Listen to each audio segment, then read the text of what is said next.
cette séance du conseil municipal. Bénédicte, est-ce que tu acceptes de prendre le secrétariat de séance et de faire appel?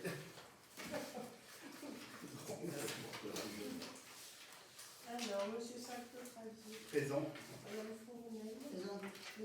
Rousson. Présent. Mme Guidonneau. Présent. M. Lussier. Présent. Mme Massarandier. Présent. M. Montélimar. Présent. Mme Besset.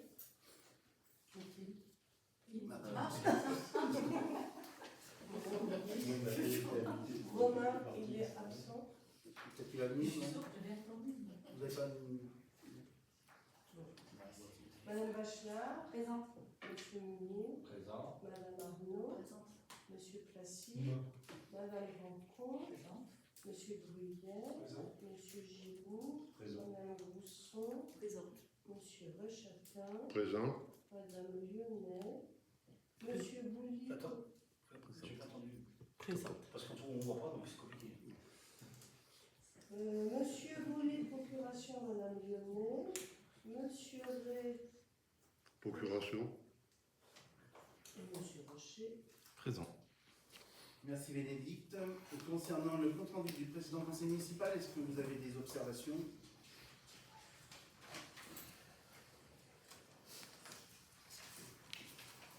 Ok, donc vous voulez pas dire les divers, madame non.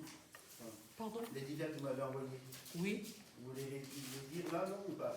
C'est ces observations? Non? c'est vous qui voyez.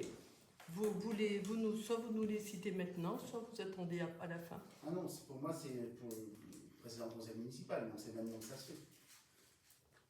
Soit. Donc si vous voulez nous dire... Ah non, mais on vous les a envoyés pour vous. Oui, c'est Pour nous le lire. Urgent, si je demande. Bon, alors je vais lire. Je vais les lire. Donc il y a eu des observations concernant les divers du conseil municipal du 11 juillet 2024. Alors le point 4 concernant la voie verte. Alors, après écoute du conseil municipal, nous demandons correction en son point 4. Monsieur le maire n'a jamais dit que les habitants de Gardiac avaient vécu un travail de sape. En revanche, monsieur le maire s'est excusé du terme travail de sape auprès de madame Hélène Lyonnais. Deuxième point, point numéro 5, provision de 60 000 € pour éventuellement procédure du PLU. Nous vous précisons que suite aux propos mensongers de monsieur le maire, concernant les soi-disant nombreuses interventions de monsieur Noël Bouly et madame Hélène Lyonnais, nous avons écrit à madame la présidente du tribunal administratif de Clermont-Ferrand afin qu'elle puisse intervenir auprès du commissaire enquêteur, dont si je copie. Point numéro 3, point 9, projet d'aménagement de l'école publique. Concernant le conseil d'école et l'expression monsieur le maire a été cassée, pouvez-vous nous dire pourquoi les états d'âme de monsieur le maire prennent place dans un compte rendu du conseil municipal? Par ailleurs, nous précisions que contrairement aux propos de monsieur le maire indiquant que le conseil d'école avait refusé les travaux de changement de fenêtre, il est bien mentionné dans le compte rendu du conseil d'école en date du 25 juin 2024 que les travaux de changement de fenêtre avaient été acceptés.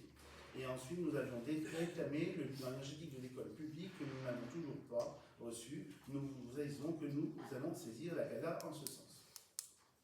Très bien. Impeccable. Pas d'autres observations? On va procéder au vote de ce PV. Est-ce qu'il y a des gens qui sont contre? Est-ce qu'il y a des abstentions? Ok. On attaque les dossiers donc à l'ordre du jour de ce conseil municipal avec le premier dossier qui concerne l'approbation du plan de zonage assainissement. Donc vous avez tous reçu le document A3 concernant le diagnostic assainissement. Donc on a eu ce zonage assainissement, il y a eu une enquête publique conjointe qui a été faite et qui a montré aucune observation, aucune annotation au niveau de cette enquête publique conjointe. Donc, la délibération, je vous donnerai la parole après, si vous voulez. La délibération consiste à approuver le plan de zonage d'assainissement tel qu'il a été présenté. La délibération concerne le conseil municipal dit que la présente délibération fera l'objet d'un affichage numérique durant 1 mois et une mention dans 2 journaux. Consiste à dire que le plan de zonage d'assainissement est approuvé et tenu à la disposition du public à la méritance aux jours et heures habituels d'ouverture des bureaux et à la préfecture d'abattoir.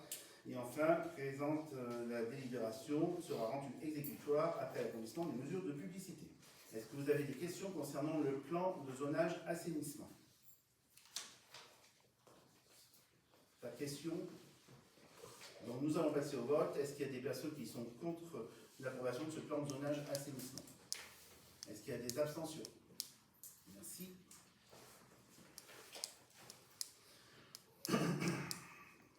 Point numéro 2, alors du conseil municipal, approbation de la révision allégée du plan du PLU. Excusez-moi, nous avons fait une remarque concernant le plan de zonage.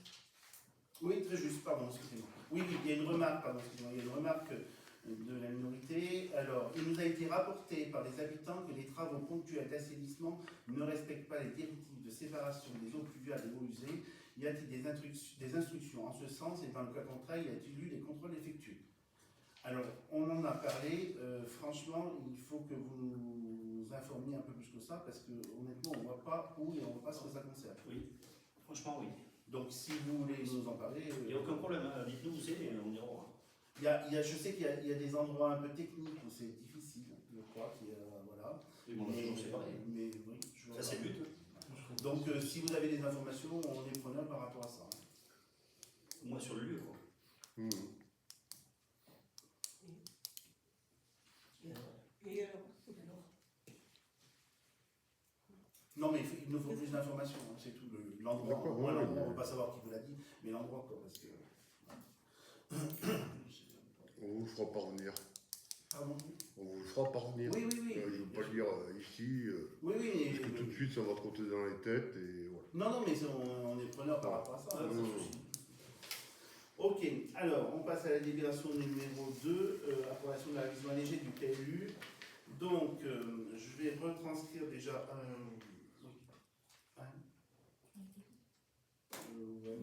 je vais retranscrire déjà les différentes étapes qu'il y a eu. Donc, concernant donc, l'application du code de l'humanisme, nous avons les articles L103-2 et suivants, L153-34 et R153-12 du code de l'humanisme. Je rappelle que le PLU a été approuvé le 7 juin 2016. Je rappelle la délibération du conseil municipal en date du 5 novembre 2019 qui prescrivait une révision allégée du PLU et qui a une délibération complémentaire du conseil municipal en date du 20 février 2020.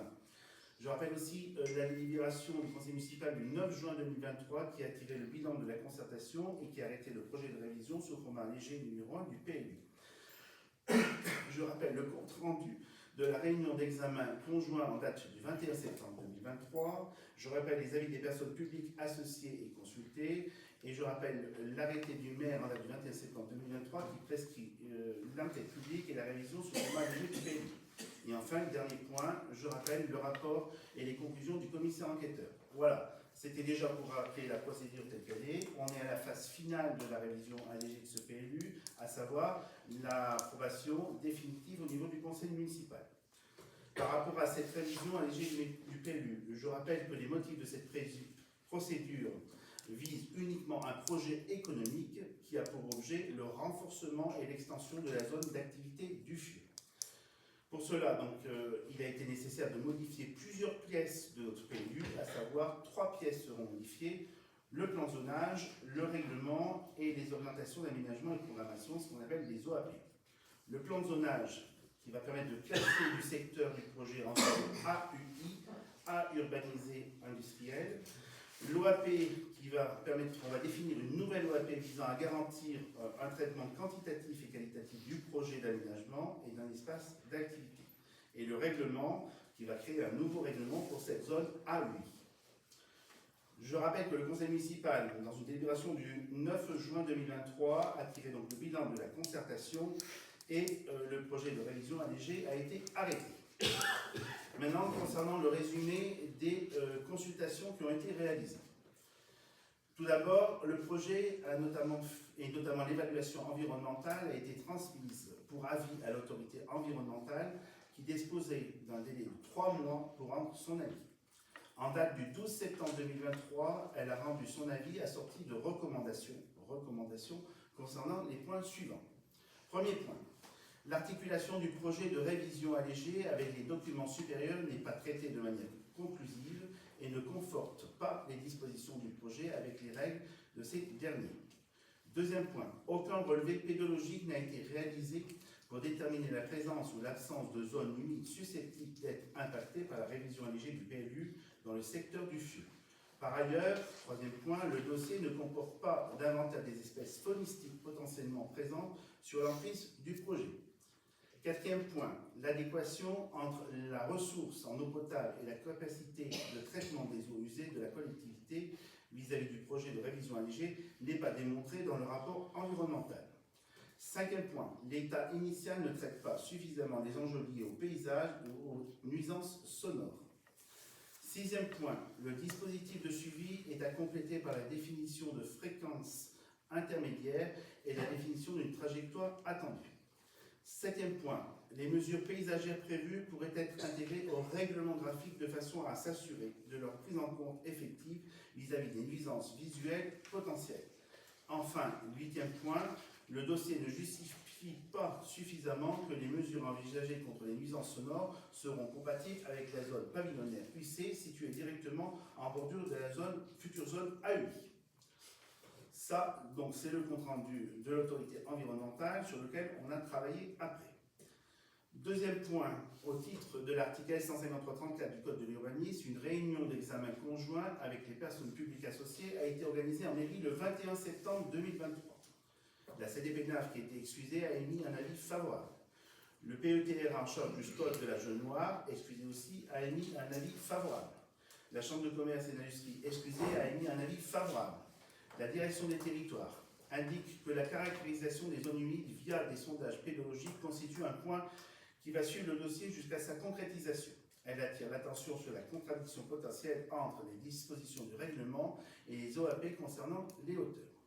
Le conseil départemental a demandé comment seront gérés les accès à la zone. Et enfin, la Chambre d'agriculture demande si des acquisitions foncières ont été réalisées et si des mesures ont été prises en faveur des agriculteurs concernés. Je rappelle que tous ces documents sont sur le site internet de la mairie. Et enfin, la troisième étape de cette procédure, c'est la phase d'enquête publique. Cette enquête publique s'est déroulée du 9 octobre au 10 novembre 2023. Elle a été marquée par une forte participation. 251 observations ont été portées et 54 entretiens oraux en permanence. Le commissaire enquêteur a émis un avis favorable au projet de préconisation concernant les mesures d'intégration paysagère et d'aménagement des accès à la zone. Voilà le résumé des consultations qui ont été réalisées et qui nous ont permis de travailler aussi. Ainsi, la commune, suite à tout ça, a décidé d'apporter plusieurs modifications au dossier à la suite de l'enquête publique et des demandes des personnes publiques associées. Concernant le zonage, premier point, nous avons créé 2 secteurs au sein de la zone AUI. Un secteur AUIA, secteur nord de la zone, où le développement économique a vocation industrielle et privilégiée, mais la vocation artisanale y a été également permise. Ça, c'est la nouveauté. D'accord ? Le secteur AUIB, secteur sud de la zone dédiée au développement économique, a vocation artisanale uniquement. Deuxième point, identification de bandes arborées à créer au titre de l'article L151-19 du Code de l'urbanisme en périphérie de la zone. Troisièmement, prise en compte des investigations pédologiques de caractérisation des zones humides. Réduction de la zone A urbanisée industrielle en limite est du site sur une emprise d'environ 140 m², en portant l'emprise de la zone à environ 6,26 hectares. Et enfin, deuxième point qu'on a fait, identification complémentaire de zones de secteurs humides en aval de la source.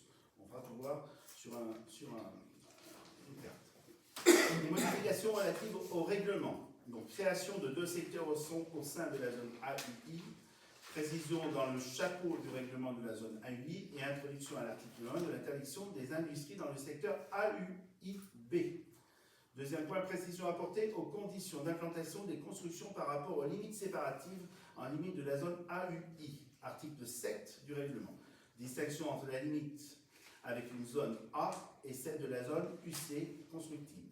La distance évolue de 10 à 20 mètres pour limite avec une zone A accueillant des habitations. Distinction de la hauteur maximale des constructions, article 10 du règlement, entre les secteurs AUI-A et AUI-B, à savoir respectivement 12 mètres et 10 mètres. Enfin, dernier point, mise en place de prescriptions réglementaires complémentaires relatives à l'identification de bandes arborées à créer au titre de l'article L151-19 du Code de l'urbanisme à l'article 13 du règlement. Concernant l'OAP, les modifications qui ont été apportées. Adaptation du périmètre de l'OAP à celui du zonage modifié.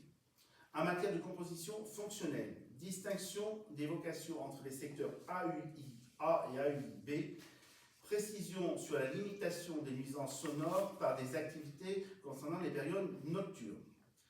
En matière de desserte et de déplacement en mode doux, suppression de la possibilité d'un bouclage de la voirie avec la route du Mazel, positionnement plus au nord de la voie de desserte permettant d'agrandir l'espace dédié aux activités non industrielles. En matière d'aménagement paysager, suppression des orientations relatives à la hauteur maximale des constructions, ces derniers étant désormais définis dans le règlement, ce qu'on a vu plus haut. En matière d'enjeux écologiques, complément abordé concernant les secteurs humides, visant à intégrer les secteurs humides identifiés au plan de zonage, à protéger les espaces interstitiels et à observer une bande tampon de 5 mètres autour des secteurs humides. En matière de réseau, relocalisation du bassin de rétention. Et enfin, dernier point dans l'OAP, évolution en conséquence de l'illustration graphique des orientations. Enfin, dernier point concernant le rapport de présentation, complément apporté concernant l'articulation du projet de révision allégée avec le SRADET, Atlas cartographique, complément concernant l'alimentation en eau potable et la station d'épuration, complément apporté concernant les indicateurs en reprenant les indicateurs du PLU approuvés et précisant les fréquences et échéances de suivi, ajout de croquis d'ambiance concernant l'accompagnement paysager du projet, et enfin ajout d'une index, étude de détermination des zones humides portant sur une analyse pédologique du sol. Voilà, vous avez tous eu les documents, à savoir ce rapport de présentation de 130 quelques pages, vous avez eu le projet de règlement, le projet d'AOP, le projet de zonage, voilà. Nous avons tenu compte, nous avons fait un nombre de modifications substantielles quand même par rapport à la question paysagère et par rapport aux modifications que le commissaire enquêteur nous demandait par rapport à cette zone, avec tout ce qui est arborisation, voilà. Donc, si vous avez des questions, je enchaîne sur vos propositions. Oui, enchaînez sur tout ce qu'on vous a envoyé. D'accord.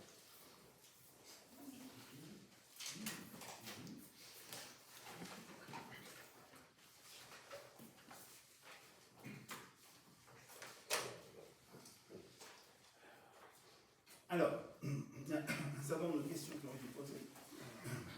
Peut-on construire une usine sur une zone humide au sein d'une zone AUI? Donc, les zones humides identifiées au sein de la zone AUI sont protégées par l'article AUI1 dans le règlement que vous avez, qui précise que dans les occupations interdites, il est précisé que le remplement, l'affouillement ou l'assèchement de tous les secteurs humides contribuant aux continuités écologiques délimitées sur le plan de zonage au titre de l'article L151-23 du Code du urbanisme sont protégés, tout est interdit.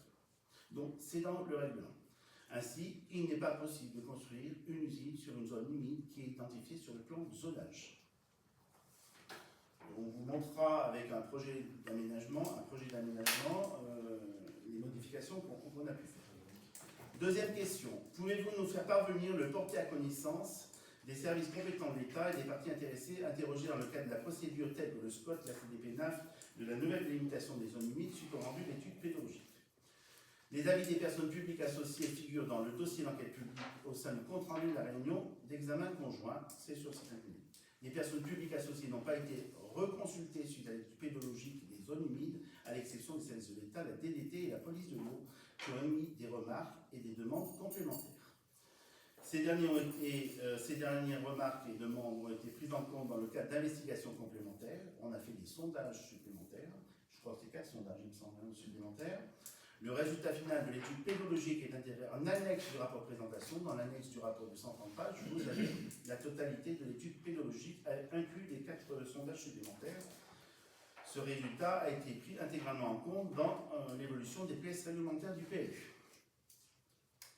Troisième question. Quels sont les nouveaux éléments permettant de lever les fragilités juridiques du dossier de modification du PLU tels que nous les avons exposés lors de la précédente délibération? Nous précisons que nous retrouverons les mêmes erreurs lors de la première présentation du document. Rappel, annulation possible si un défaut de prise en compte de zone humides est mis en évidence. Le document principal, ce dossier a été modifié uniquement au regard de l'avis des PPA et des conclusions de l'enquête publique. Les pièces réglementaires, exclusivement les pièces réglementaires, OAP, zonage et règlement ont été modifiés. Le rapport de présentation, où vous avez révélé les erreurs la dernière fois, qui date, je le rappelle, d'une période de 2019, ce rapport de présentation intègre exclusivement des modifications issues des avis des PPA et des conclusions de l'enquête publique et un nouveau chapitre. Le chapitre 7, dans ce pavé, explique les évolutions apportées aux pièces réglementaires. Les éléments de contexte qui ont été initiés à la procédure qui date de 2019, donc ce fameux début de pavé, n'ont pas été modifiés. Ce pavé, c'est la continuité, c'est le chapitre 7 qui a été modifié. C'est pour ça que vous retrouvez les mêmes indications. D'accord ? Ces indications sont propres à une période de 2019, je le rappelle.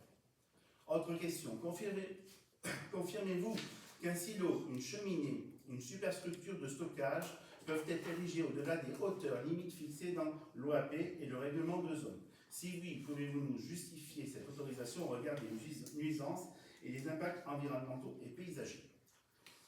Le règlement, toujours dans le règlement, c'est marqué. De la zone AUI a été travaillé sur la base du règlement d'une zone UI qui existe déjà dans notre PLU. L'article AUI, article 10, relatif à la hauteur maximum, que vous retrouvez dans le règlement, reprend ainsi les dispositions générales qui étaient dans la zone UI du PLU. Au regard des avis des personnes publiques associées et des conclusions de l'enquête publique, des précisions sur la hauteur ont été apportées en distinguant deux secteurs. Par souci de clarification réglementaire entre le règlement et l'OAP, comme évoqué par la DT, l'OAP ne fait plus mention d'une hauteur maximale.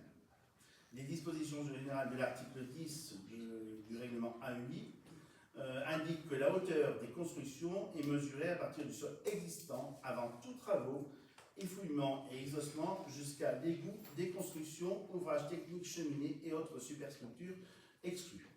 Elle ne s'applique pas aux dépassements ponctuels dus à des exigences fonctionnelles ou techniques. Ainsi, un silo, une cheminée, une superstructure de stockage peuvent potentiellement dépasser la hauteur mentionnée. Les aménagements, par contre, les aménagements paysagers projetés et inscrits au PLU visent à favoriser l'intégration paysagère de la zone. Concernant les enjeux environnementaux de tels éléments architecturaux, comme dans l'ensemble du projet industriel, doivent être intégrés au dossier ICPE de l'entreprise. Quels sont les enjeux environnementaux des deux zones humides répertoriées? Sont-elles situées dans une continuité naturelle? L'étude pédologique zone humide a été intégrée en annexe au rapport de présentation. Elle s'inscrit en complément des enjeux floristiques abordés dans le cadre de l'évaluation environnementale. L'ensemble des éléments nécessaires à la compréhension figure dans l'étude. Quelles sont les mesures pour éviter, réduire et compenser que vous appliquez sur la zone humide installée au cœur de la zone AUIA? Concernant la séquence ERC, éviter, réduire, compenser, c'est l'évitement qui a été choisi.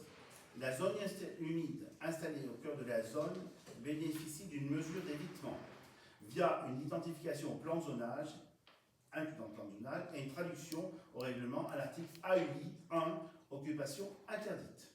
Par ailleurs, l'OAP reprend cette indication et intègre des orientations complémentaires concernant les zones humides dans leur intégralité, leur espace interstitiel et ainsi, je rappelle, une bande tampon autour de 5 mètres. D'autre part, la zone AUI a été réduite à l'est de la zone suite à l'étude pédologique pour exclure une emprise inscrite en continuité de la zone humide présente au sein de la zone agricole. La zone humide initiale a été encore modifiée et augmentée de 340 mètres carrés. Les propositions que vous faites. Première proposition, préservation de la zone humide, classement en zone en ZA pour rendre inconstructible. Ce n'est pas nécessaire, la trappe de protection mise en place rend inconstructible l'emprise de la zone humide. C'est dans le règlement, je l'ai cité 2 fois, il n'y a pas raison, il n'y a pas de nécessité de remplacer en zone A cette zone humide. Nous ne pouvons pas construire. 2. Réduction de la zone industrielle pour réduire les nuisances aux riverains. Je vous ferai voir quand même, plus on va réduire, après se posera la question s'il faut faire une zone. Donc là, maintenant, je pense qu'on a atteint le summum par rapport à ça. 3. L'accès de la parcelle RG par son lot pour unir le site et limiter les nuisances aux riverains.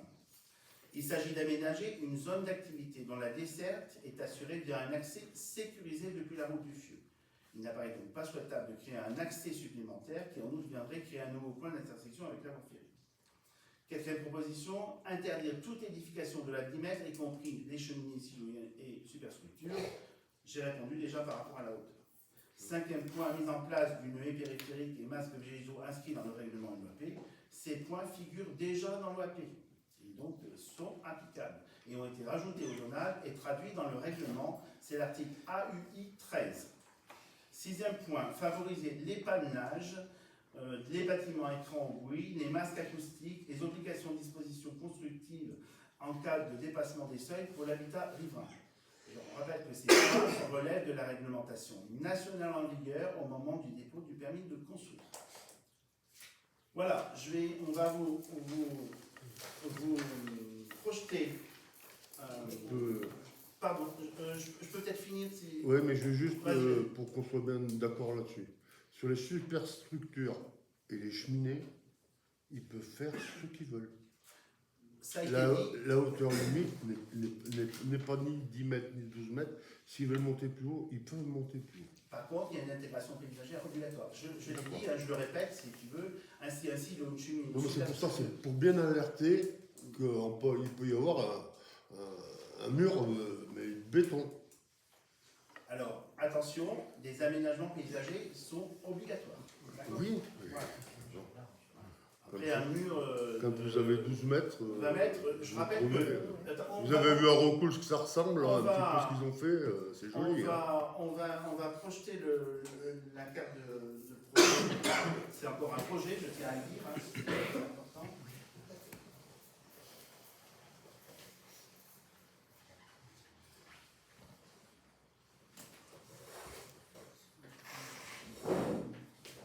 Si vous pouvez peut-être réduire un petit peu. Ouais, c'est pour. Donc on retrouve la route du Matin, RG43, la route du Fieu, donc les modifications qu'on a fait. Donc on retrouve notre zone humide, qui est ici initiale, qu'on a conservée, avec un ajout ici de 140 mètres carrés suite aux 4 sondages pédologiques. D'accord. Voilà. On a tenu compte de la source, c'est-à-dire que là il y a eu d'autres sauvages complémentaires qui ont été faits. On a identifié véritablement la source et la source, voilà. Et le deuxième droit ici, voilà. Donc on a épargné ce secteur, complètement évité ce secteur, évité aussi l'espace entre les deux bras de la source, et en plus de ça, mis une bande de 5 mètres de chaque côté, inconstructible. Je rappelle aussi que ce qui est important, c'est que tous les remblais, tout ça, sont interdits, ne peuvent pas avoir, on va dire, d'incidence sur les zones humides, ni là et ni ici. C'est-à-dire qu'ils doivent véritablement rester dans l'emprise constructive. Ça, c'est extrêmement important. La zone a été, conformément à ce qu'a demandé le commissaire enquêteur, la zone a été divisée en 2 parties. Une partie, je crois que c'est la partie sud, ça, c'est la partie sud, qui est exclusivement artisanale.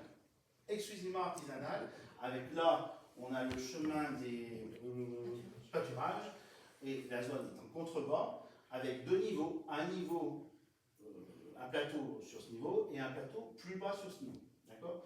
Donc, exclusivement artisanal, avec possibilité ici de faire 9 lots. Et une zone qui est plus à destination industrielle, mais aussi artisanale, et ça c'est le changement qu'on a apporté, c'est-à-dire qu'on n'exclut pas véritablement une division de cette parcelle et de mettre de l'artisanat si vraiment RG n'avait pas l'intention de se mettre. D'accord. Ça, c'est aussi extrêmement important. On a modifié aussi l'entrée de la zone, qui était, à mon avis, il me semble, un peu plus par là au départ, si je me souviens bien. On l'a décalé par rapport à ça. On a supprimé, donc on a toujours la voirie indispensable pour accéder à la zone avec aire de retournement, de par rond-point, et on a supprimé l'accès sur la route du Mazet. Vous voyez, c'est simplement un passage piéton avec passage de réseau obligatoire. On n'a pas le choix par rapport à ça, puisqu'on va être obligé de dévier la canalisation d'eau. Voilà, on a tenu compte. Alors, je rappelle aussi le contour, tout le contour de la zone, voilà, et ainsi que l'intérieur de la zone va faire l'objet d'un aménagement paysager extrêmement important.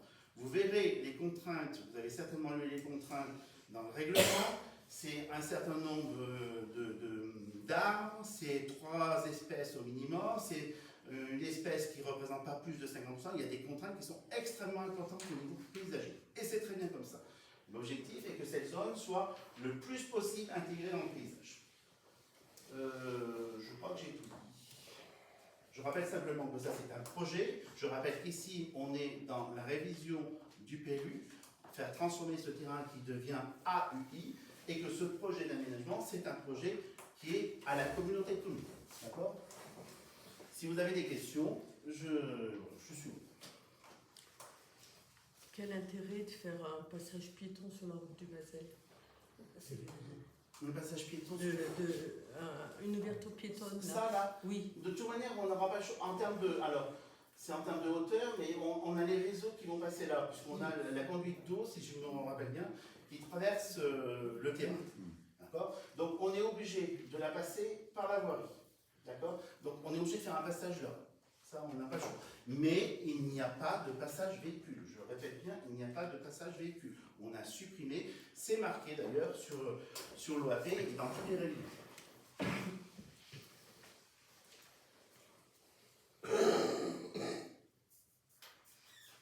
Est-ce que vous avez d'autres questions? Oui, une autre. Oui, Si on parle d'usine, d'entreprise, avec l'usine qui a RG qui tourne 24-24, il ne faudrait pas que sur ces parements de mur, il y ait de l'ouverture. Alors, Il faudrait que les bruits restent internes alors par rapport à ça, on a une modification assez importante au niveau du bruit, au niveau des RG43, parce qu'ils ont fait des travaux importants. Oui, bien sûr. Ils sont dans l'attente de travaux de l'ancien bâtiment FIMA, le long de la route. D'accord ? Ils ont déposé un permis de construire où ce bâtiment doit être modernisé, le silo, tout ça doit être tombé, voilà.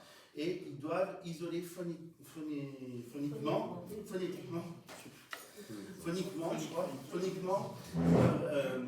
phoniquement ce bâtiment. Maintenant, les modifications qu'ils ont fait, c'est qu'on ne se retrouve plus avec des cheminées maintenant qui vont être sur le toit, mais qui vont être maintenant positionnées au sol. Et ça change complètement tout avec des filtres. C'est l'objectif de l'investissement qu'ils vont faire. Quoique mémoire que l'investissement, c'est aux alentours de 25 millions d'euros qui vont être rapportés à cette usine s'ils vont jusqu'au bout, et ils sont dans l'attente de subventions de l'ADEME par rapport à ça. Il y a une visite du préfet sur place et de l'ADEME sur place par rapport à ce dossier d'amélioration et de prise en compte, on va dire, des critères environnementaux. Voilà. Après, on a noté aussi sur le règlement que le travail de nuit serait interdit ici. Et l'idée aussi, c'est qu'il y ait une orientation particulière, mais ça sera plus, voilà, une orientation particulière des bâtiments, c'est-à-dire que là, on sait qu'on a de l'habitation, que le bâtiment soit ouvert côté route, que tout ce qui, éventuellement, on peut faire du bruit, je ne sais pas, une ventilation, enfin, je ne sais pas ce qu'il peut y avoir, soit côté route. Donc voilà, on a quand même essayé de serrer un maximum ce règlement pour s'adapter à l'activité, mais aussi qu'on ait des contraintes environnementales et que les voisins puissent accepter cette zone. Je dois préciser que RG43, aujourd'hui, on n'entend plus de bruit. Parce que moi-même, j'ai monté un collectif contre le bruit. Aujourd'hui, on n'entend plus rien. D'accord. Très bien. C'est bien parce que c'est sûr que... Ouais, ils ont fait des gros efforts, c'est sûr. De toute manière, la composante environnementale pour cette entreprise, je ne sais pas ce qu'elle va faire. Aujourd'hui, vu le problème qu'il y a eu par rapport à cette révision du PLU, vu l'activité économique et vu ce qui se passe, je ne sais pas ce qu'elle va être la décision finale de RG43. Mais il faut bien comprendre une chose, que la composante environnementale est extrêmement importante pour cette entreprise. Ils font partie, on va dire, de l'activité, du recyclage. Quoi. Voilà. Ils récupèrent du plastique pour le remettre en granules. Aujourd'hui, il faut savoir qu'on a des entreprises sur Saint-Sigolène, toutes les granules viennent d'Italie en grande partie. Donc c'est un certain nombre de camions, tout ça. Demain, c'est autant de partenariats qu'ils risquent de faire avec eux. Voilà. Donc la composante environnementale est importante pour cette entreprise. C'est pour ça qu'ils sont obligés de tenir compte dans leurs installations. Voilà. Puisque je vois que vous êtes bien renseigné, est-ce que RG a racheté du terrain sur Sainte-Sigolène? Mais ils en avaient, ils font partie déjà d'un groupe. il y Sur en le avait dernier des gens. lot, vers la croix là-haut. Mais alors, moi je sais pas, je peux pas te dire. Là, C'est bon, pour c'est ça vrai, que hein. je pose des questions. En partant sur relation, quoi. Ouais, le dernier lot qui a été tapé. Là. Moi, je suis certifié pas à 100%, mais je pense que non. Je me renseignerai. Ah, Je pose des c'est questions, dit, j'en sais rien, moi moi, c'est je dis réel. officiellement. Mais le peu que je sais, ça s'est vendu, mais pas, j'ai pas entendu RG. Non. Mais après, ça peut. Après, comme tu dis, Ouais. c'est peut-être ramifié. Hein. Voilà. C'était partie d'un groupe. Ouais, voilà, c'est lourd. Hein. Tout à fait. Donc je me suis dit, on sait jamais, on peut Ouais, non, mais bon. poser la question. Je me renseignerai, je te dirai. Je pense qu'ils Ça vous va, diront, ça ils va, vous ça. diront ce qu'ils ont à dire. C'est sympa, le Est-ce que vous avez d'autres Oui, questions sympa, pardon. Voilà, t'as raison. Est-ce que vous avez d'autres questions pour ce PLU? Non. Ok, donc on vous a présenté donc, la révision sous format allégé du PLU. Donc la délibération consiste à l'approuver. Simplement un point d'information supplémentaire. Cette présente délibération va faire l'objet d'un affichage en mairie durant 1 mois et une mention en caractère apparent dans un journal diffusé dans le département. La présente délibération et le PLU approuvé, s'il est approuvé, seront mis sur le portail national de l'urbanisme conformément à l'article R153-22 du Code de l'urbanisme. Et il faut savoir que le PLU approuvé sera tenu à la disposition du public à la mairie aux heures et jours d'ouverture habituelle, ainsi qu'à la préfecture. Nous allons donc procéder au vote. Est-ce qu'il y a des personnes qui sont contre? Alors, attendez, vous avez 2 votes plus, hein, c'est ça, voilà. Donc ça fait 5 contre, M. Rochatin, M. Rocher, Mme Lyonnais, M. Ray et M. Bouly. Est-ce qu'il y a des abstentions? Merci.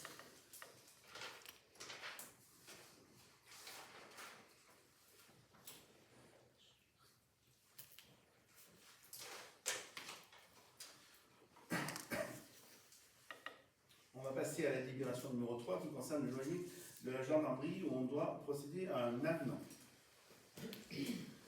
Donc, en date du 3 décembre 2018, la commune de Tence a donné un bail à l'État pour l'ensemble immobilier situé à Tence, à l'État, et qui est destiné à la caserne de gendarmerie. Un premier avenant avait été constaté avec la révision triennale du loyer qui avait diminué le loyer, je crois. Le projet d'avenant numéro 2, pourquoi bien? Parce qu'il consiste à une majoration du loyer qui est relatif aux travaux d'amélioration énergétique de la gendarmerie.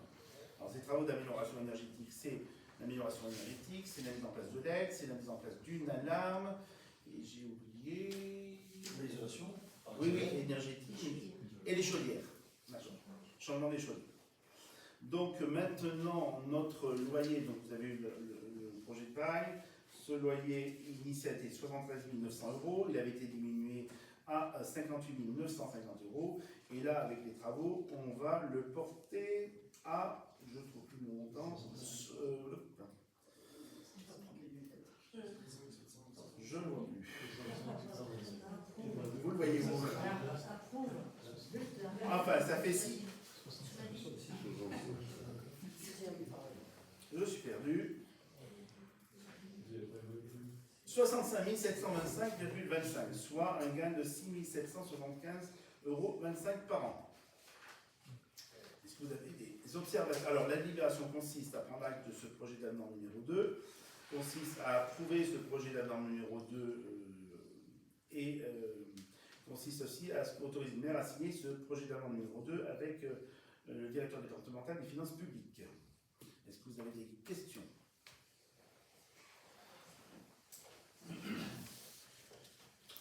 Alors, on procède au vote. Est-ce qu'il y a des personnes qui sont contre? Est-ce qu'il y a des abstentions? Ok, merci.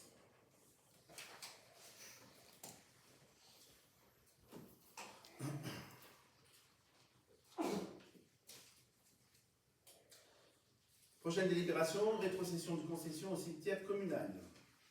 Donc le 26 juin 2023, Madame Balança Lucette, domicile à Tence, a fait l'acquisition à la commune de Tence d'une concession trentenaire pour un prix de 177,50 €.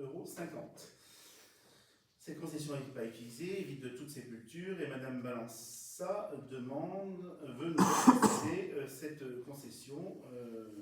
Donc, on s'est renseigné par rapport à ça. Une telle rétrocession est possible sous réserve 1. Que la concession soit libre de toute inhumation. 2. Que la demande soit établie par le fondateur et acquéreur de la concession. Et 3. Que le conseil municipal accepte les conditions de reprise de la concession. Alors, on rappelle que le prix était de 177,50 € au moment de l'acquisition le 26 juin 2023 et la date de rétrocession est arrêtée en date du 19 septembre 2024, date du conseil municipal. Si on fait un prorata, on s'aperçoit que ça serait une reprise de la concession à 170,20 €. Donc, la délibération consiste à approuver le projet de rétrocession de Madame Balança, qui a acquis une concession au cimetière pour un montant de 177,50 € et d'autoriser le maire à prendre acte, à mettre en place l'acte de rétrocession et de payer la somme de 170,20 €. Est-ce qu'il y a des observations?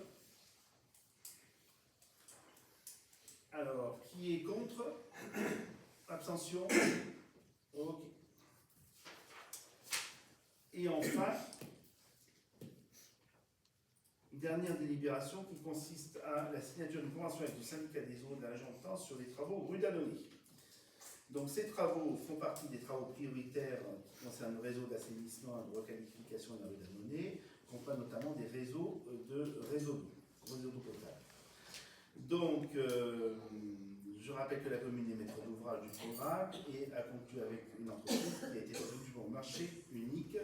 Et il y aura une répartition au niveau des aides à compte, une répartition des sommes effectivement dues par chacune des collectivités.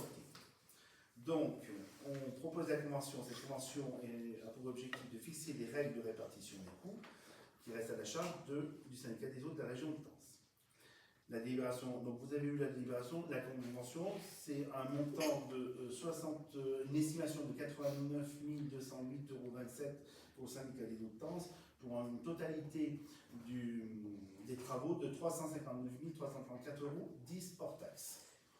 Donc la délibération consiste à autoriser le maire à signer la convention qui fixe les fameuses règles et donner pouvoir au maire de prendre toutes les dispositions et à signer tous les documents nécessaires à la mise en place de ce projet. Est-ce que vous avez des questions par rapport à la convention que vous avez eue? C'est le même principe qu'au niveau de la rue des casernes. Voilà. On fait l'avance et puis on se fait payer par le syndicat des eaux avec les casernes. Pardon? Non. Des questions? Pas de questions. On passe au vote. Est-ce qu'il y a des personnes contre? Est-ce qu'il y a des abstentions? Ok. Ça marche. Oui, concernant la rue d'Annonay, là, ça n'a rien à voir avec la convention. Vous nous aviez fait passer un plan d'aménagement. Oui. Et vous nous aviez dit que la largeur des trottoirs restait identique par rapport à ce qui existe maintenant. Oui. C'est la largeur de la route qui est diminuée. Mais quand on regarde par rapport aux plates-bandes végétalisées qui vont être faites, ça réduit vraiment les trottoirs. Ah bah, au niveau des stationnements, bien sûr. Non, mais je ne parle pas que- des stationnements, je suis avec les piétons uniquement. Hein. Oui, mais là où il y aura des stationnements, le trottoir sera réduit, vu qu'on intègre les stationnements dans le trottoir. Ouais. Donc on élargit là où il n'y aura pas de stationnement, vu qu'on a fait un quinconce, tout simplement. Mais là où il y aura du stationnement, forcément, il y aura la place de stationnement en moins de la totalité du trottoir. Ouais. Parce que moi, je crains que la partie soit étroite et que ça ne soit pas très confortable pour les piétons quand il suffit qu'il y ait des gens qui regardent une vitrine, d'autres passent avec une poussette ou il risque d'y avoir des gênes, non, à cause de la largeur. Ça passe bien. Ouais, oui, non, enfin, non, je pense pas, parce que là, à l'heure actuelle, les véhicules sont sur la route, on est bien d'accord. Mais du coup, on a une voirie qui est très très large. Donc, en augmentant énormément les trottoirs, on aura quand même suffisamment de place pour se croiser lors des places de stationnement qui seront intégrées. Je n'ai pas la largeur en tête, hein. Mais je crois qu'on est à moins 1 mètre. Je sais pas, je pense qu'on est au moins 1,40 m quand. Elle a fait deux plans, le maître d'œuvre a fait deux plans, un plan d'aménagement classique et un autre plan qui reprend les trottoirs actuels. C'est Mais ce c'est un- qui va vous faire voir, qui montre que véritablement on a un élargissement important. Oui, différent. Mais c'est pas un peu juste à mettre Non, avant non, non.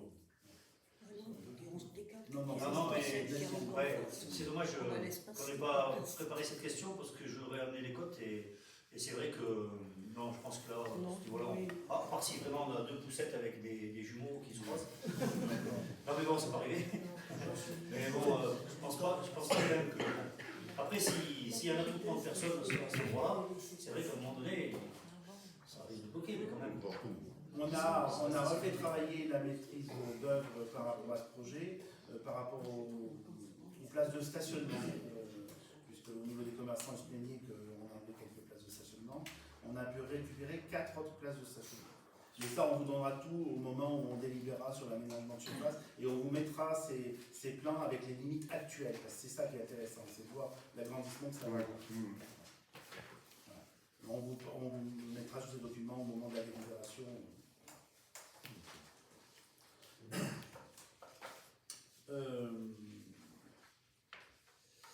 Il y avait une question, alors oui, une question diverse. Pourriez-vous nous fournir le règlement des places du marché et des forains et les conditions précises de l'application de ces tarifs? On va vous fournir tout ça, il n'y a pas de souci. On l'a là. C'était pour quelle raison? Enfin, Pardon, c'était enfin pour. comme ça. Il n'y a pas de souci, on va vous fournir tout ça. Qui date, qui est assez vieux d'ailleurs, le moment, je crois. 88. Voilà. Et les tarifs n'ont pas changé depuis au moins Ben, les tarifs, 2022. toutes les années, on les fixe en fin d'année. Ouais, le budget. Ça fait depuis au moins 2022 qu'ils n'ont pas changé. Donc on va vous fournir ça, il n'y a aucun problème. Très bien, écoutez, l'ordre du jour est stoppé, puisqu'on a fini l'ordre du jour. Donc, merci à vous tous.